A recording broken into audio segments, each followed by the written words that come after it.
Break कीजिए। बड़ी खबर है, प्रहलाद जोशी को शिक्षा मंत्रालय का प्रभार मिल गया है। जो उनके पास मंत्रालय था वो धर्मेंद्र प्रधान के इस्तीफे के बाद ये प्रभार उन्हें दे दिया गया है। प्रहलाद जोशी को शिक्षा मंत्रालय की जिम्मेदारी मिली है और इस बड़ी खबर के लिए मुझे अमृत तिवारी का रुख करना पड़ेगा सीधी दिल्ली। अमृत तिवारी, ये बहुत बड़ी खबर है। प्रहलाद जोशी के बारे में थोड़ा बैकग्राउंड बताइए, उनकी पृष्ठभूमि बताइए। और ये नया प्रभार उन्हें मिल गया है, आज ही मिल गया है। मतलब सोमवार को जो मसौदा है, जो बिल है, जो संशोधन है, वो भी होना है। इसका मतलब ये है कि शिक्षा मंत्री को आज से और अभी से कामकाज में लग जाना होगा। अमृत।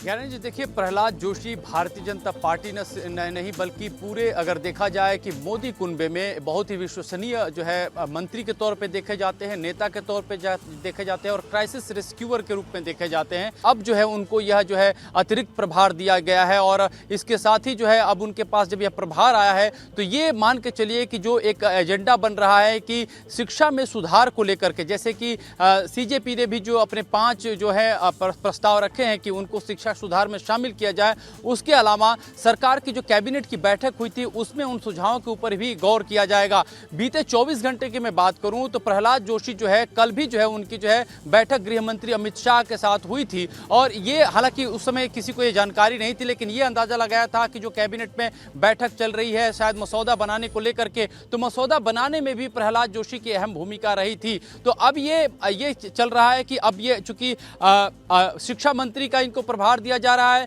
किसी को ये नहीं पता था कि प्रहलाद जोशी को ये अतिरिक्त प्रभार सौंपा जाएगा। लेकिन ये जो अगर आप देखेंगे जो अधिसूचना सामने आ रही है उसमें ये कहा गया है कि उनके पास जो पहले से पोर्टफोलियो है उसके साथ साथ ये शिक्षा मंत्रालय का भी प्रभार उनके पास अतिरिक्त प्रभार रहेगा। अभी वो कार्यकारी शिक्षा मंत्री बनाए गए हैं। ये देखना है कि क्या ये कार्यकारी शिक्षा मंत्री आगे जो है पूरे मस्तकल यानी पूरे टाइम के लिए शिक्षा मंत्री जो बदलाव होने हैं, जो बिल में संशोधन होने हैं, वो सब चीज आज से ही काम करना होगा। जो मैं आपसे कह रहा हूं ना कि बहुत जल्द एक नई शिक्षा नीति और उसमें जो बदलाव करना है उसको भी सरकार तेजी से उसमें लगी है, क्योंकि अधिकारियों ने मसौदा तैयार करके दे दिया है। प्रधानमंत्री नरेंद्र मोदी ने इस बात को स्वीकारा। बहुत बहुत धन्यवाद अमृत।